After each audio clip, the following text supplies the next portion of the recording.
தமிழகத்தில் கனமழையால் ஏற்பட்ட சேதங்கள் மற்றும் அரசு நடவடிக்கைகளை எதிர்க்கட்சிகள் விமர்சனம் செய்து வருகின்றன. முன்னெச்சரிக்கை நடவடிக்கைகளை எடுத்திருக்க வேண்டும் என்றும் பல்வேறு கட்சியினரும் வலியுறுத்தியுள்ளனர். தமிழகத்தில் மழையால் ஏற்பட்டுள்ள பாதிப்பு தவிர்க்க இயலாது என அரசு கூறுவதை ஏற்க முடியாது என திமுக பொருளாளர் மு.க.ஸ்டாலின் கூறியுள்ளார்.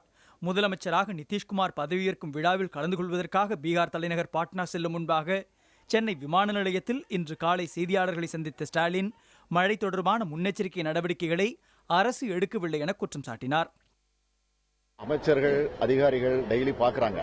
எப்படி பார்க்குறாங்கன்னா, ஒரு கூட்டத்தை நடத்துகிறாங்க. அந்த கூட்டத்தில் டேபிளில் ஜெயலலிதாவுடைய முதலமைச்சர் படத்தை கொண்டு வந்து வச்சிடறாங்க. வச்சுட்டு பத்திரிகைகளுக்கும் மீடியாக்களுக்கும் அது வர்ற மாதிரி பார்த்துக்கிறாங்க. அதில் தான் நம்முடைய முழு கவனத்தை அமைச்சர்களும் அதிகாரியும் செய்கிறாங்களே தவிர நிவாரணப் பணிகளை முழுமையாக ஈடுபடவில்லை என்பதுதான் எங்களுடைய குற்றச்சாட்டு.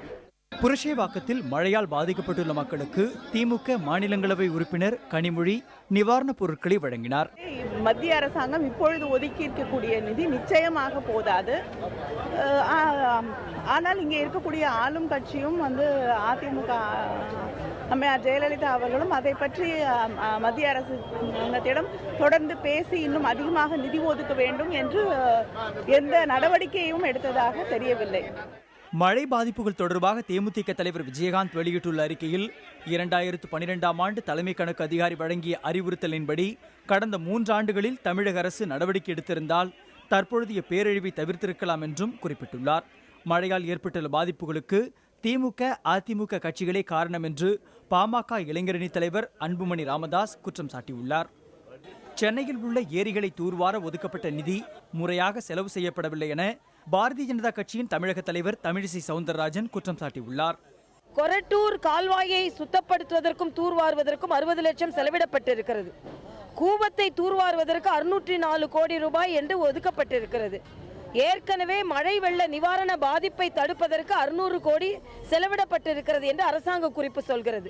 வீராணத்தை தூர்வாருவதற்கு 40 கோடி செலவிடப்பட்டிருக்கிறது என்று ஏற்கனவே சொல்லப்பட்டிருக்கிறது. அப்படி என்றால் இது உண்மையிலேயே தூர்வாரப்பட்டதா? தூர்வாரப்பட்டிருந்தால் இந்த அளவிற்கு இழப்புகள் வந்திருக்குமா? வெள்ள சேதத்திலிருந்து தமிழகம் மீள மத்திய அரசு நிவாரண உதவி வழங்க வேண்டும் என இந்திய கம்யூனிஸ்ட் கட்சியின் மூத்த தலைவர் தா பாண்டியன் வலியுறுத்தியுள்ளார். இந்த நெருக்கடி நிலையில் நிதியும் இதுவரையில் ஒதுக்க காணும். அந்த அறிவிப்பை உடனே செய்ய வேண்டும். முதல் தவணையாக 1000 கோடி ரூபாயாவது தமிழகத்திற்கு முதல் உதவி திட்டமாக வழங்க வேண்டும். மேலும் இயற்கை சீற்றத்தால் ஏற்பட்டுள்ள பாதிப்புகளை முழுமையாக தடுத்துவிட முடியாது என்று கூறியுள்ள தா பாண்டியன் துரித நடவடிக்கை ஒன்றே மக்களுக்கு தற்பொழுது தேவை என குறிப்பிட்டுள்ளார். புதிய தலைமுறைக்காக செய்தியாளர் குழு.